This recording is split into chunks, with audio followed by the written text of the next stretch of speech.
You got to give the NFL credit. So they know the Deshaun Watson story is coming down. So it gets released on Monday. Do you think it's a coincidence that on Tuesday morning, they make sure it gets released, at least partially bumping the Deshaun Watson story off of opinion shows, that the Miami Dolphins owner, Stephen Ross, is going to be suspended until October and the Dolphins lose draft picks for tampering with Tom Brady? Listen, these big corporations, they used to call it the Friday news dump. They would dump bad news late Friday afternoon when many of the media workers had head off for the weekend. I thought it was interesting. The Stephen Ross news comes 24 hours after the Deshaun Watson news. And so now by tomorrow, or by the time this airs, Wednesday, they sort of dilute each other.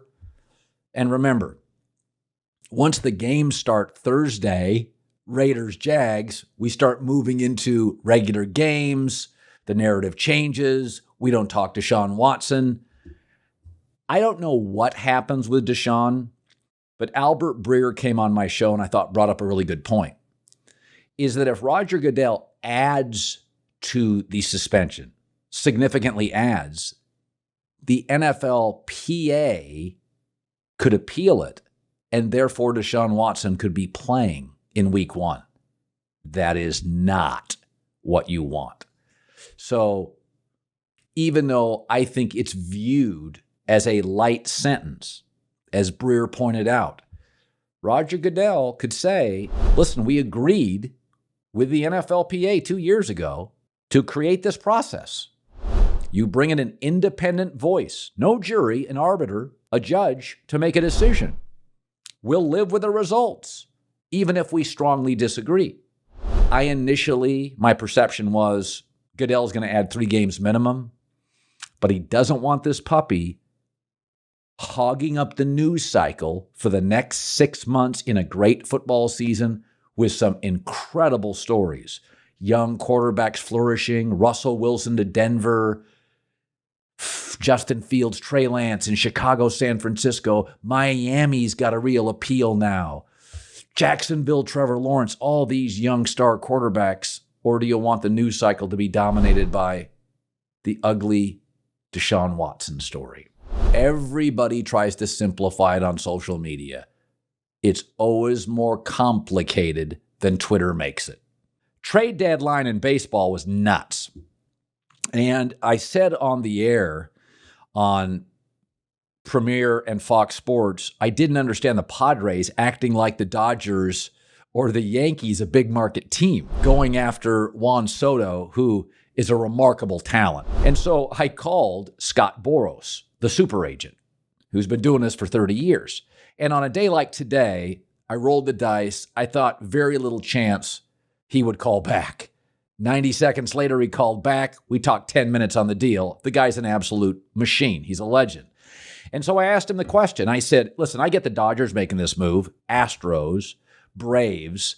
These are multi-sports franchise towns. These are major economies. San Diego, I've never felt this.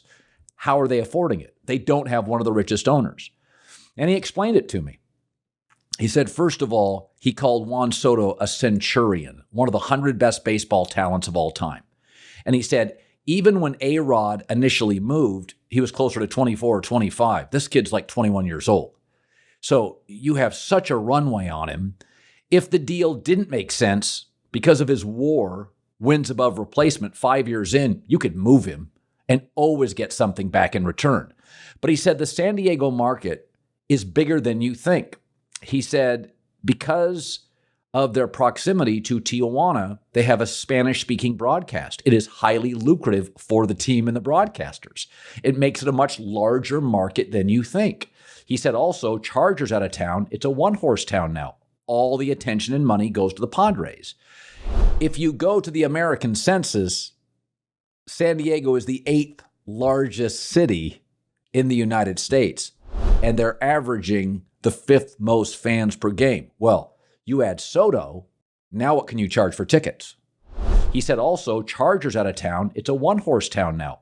All the attention and money goes to the Padres. He said also, it's very important to note that the Padres ownership wants to create a national brand. They're going all in on this stuff.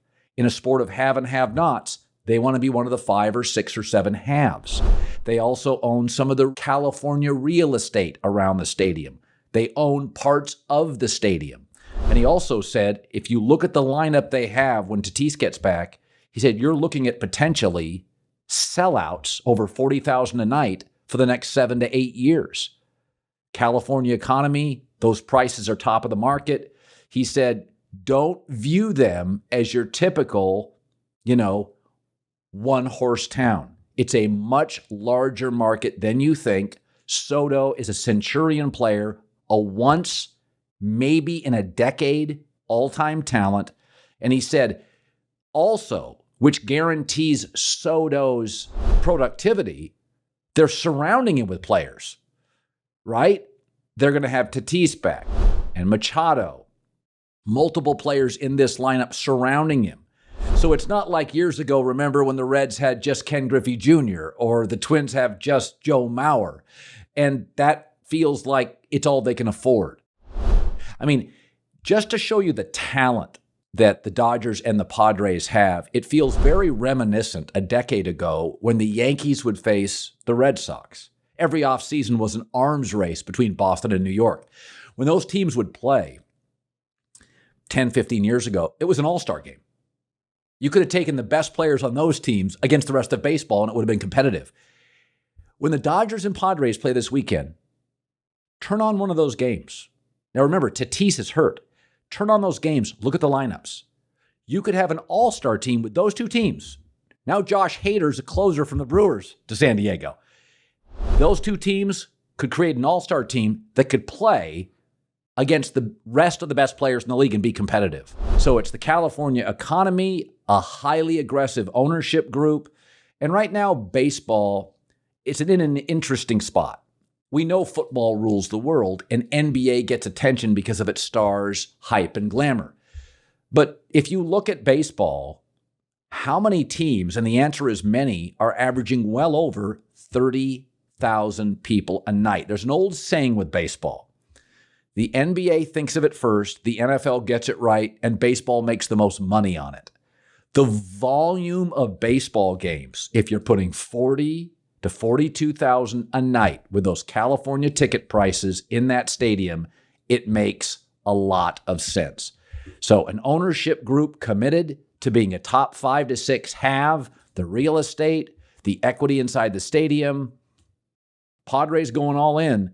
You may think they're a small market team, but they're really not.